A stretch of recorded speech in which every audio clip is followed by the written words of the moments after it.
मैं घर से स्कूल की जानिब रवाना थी, उसी समय किसी ने मुझे अगवा कर लिया। और अगवा करने वाला कोई और नहीं बल्कि एक आल्टो का ड्राइवर या एक आल्टो चलाने वाला शख्स है। ये मन गढ़ंत कहानी सुनाई पुलिस को। पुलिस ने इस मामले में कार्रवाई की। बाद में मालूम चला जनाब किसी ने भी अगवा नहीं किया था। स्कूल से बंक मारने के लिए, स्कूल से जो है वो बंक मार के घूमने के लिए इस तरीके की एक फैब्रिकेटेड, एक झूठी कहानी सुनाई।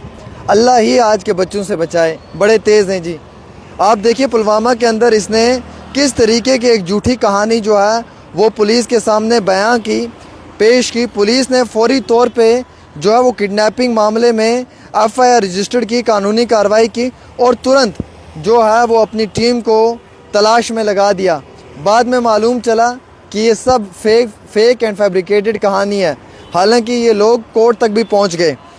जम्मू कश्मीर के पुलवामा में 2 स्कूल स्टूडेंट्स ने स्कूल से बंक मारने के लिए पुलिस को और फैमिली को गलत इन्फॉर्मेशन दी कि उन्हें एक आल्टो के शख्स ने, आल्टो चलाने वाले एक शख्स ने जो है वो किडनैप किया, उन्हें जो वो अपनी हिरासत में ले लिया।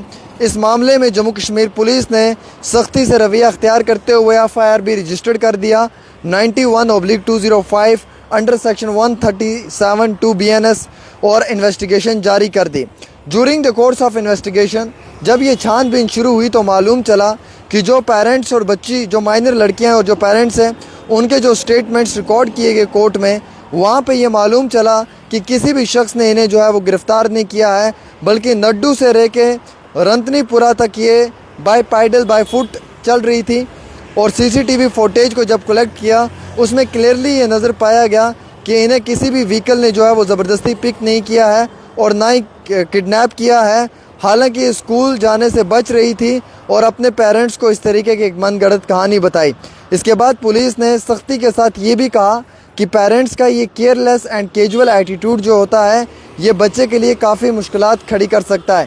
ये बड़ा गलत जुर्म है कि आप किसी भी ईमानदार, किसी भी इज़्ज़तदार इंसान पे गलत बयान लगाकर उसे गिरफ़्तार करवाएं।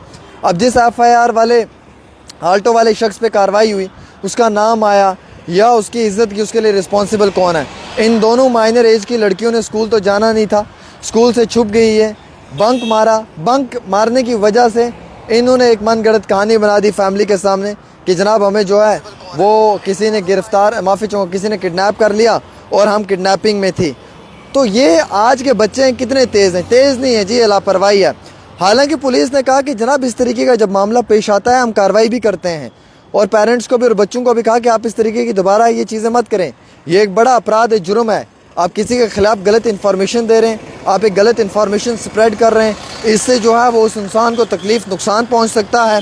हालाँकि फ़र्स्ट केस ऑफ कश्मीर इस तरीके का पाया गया जहाँ पर parents and school girls blindly accused innocent car driver, एक मासूम गाड़ी चलाने वाले शख्स को इन्होंने मुजरिम बना दिया और उस पर इल्ज़ाम लगाया कि जनाब उसने इन लड़कियों को किडनैप किया है। हालांकि ये दोनों लड़कियां जो हैं ये अपनी मर्ज़ी से क्लास बंक कर रही थी और ये कहीं घूमने चली गई थी। क्लास बंक करके कहीं जो है वो सैर सपाटा करने चली गई थी और बिना मतलब के, बिला वजह वो जो आल्टो का कार ड्राइवर है वो फंस गया इस मामले में। हालांकि उसका कोई लेन देन नहीं था। तो आप समझ सकते हैं कि किस तरीके से जो है वो एक आम इंसान के ऊपर गलत तरीके का इल्ज़ाम आयद कर दिया गया है। तो बड़ा अफसोस होता है जब हम इस तरीके के मामलात देखते हैं अपने सोसाइटी में। ये बड़ी गलत चीज़ है, कभी भी ऐसा नहीं होना चाहिए। नो डाउट अगर कहीं पे कुछ गलत हो उसके ख़िलाफ़ कार्रवाई होनी चाहिए, लेकिन एक आम इंसान को, एक आम शायरी को इस तरीके से किसी गलत केस में कभी भी इन्वॉल्व नहीं करना चाहिए। तो बड़ी बदनसीबी है कि इन लड़कियों ने झूठी कहानी सुनाई पुलिस को, फेक फैब्रिकेटेड कहानी, किस्सा बताया, और जिससे ये दरियाफ़त हुआ कि ये सब झूठ है। किसी ने भी इन्हें किडनैप नहीं किया, बल्कि ये बंक मार रही थी, घूमने के लिए गई हुई थी और किसी भी गाड़ी ने इन्हें ज़बरदस्ती पिक नहीं किया।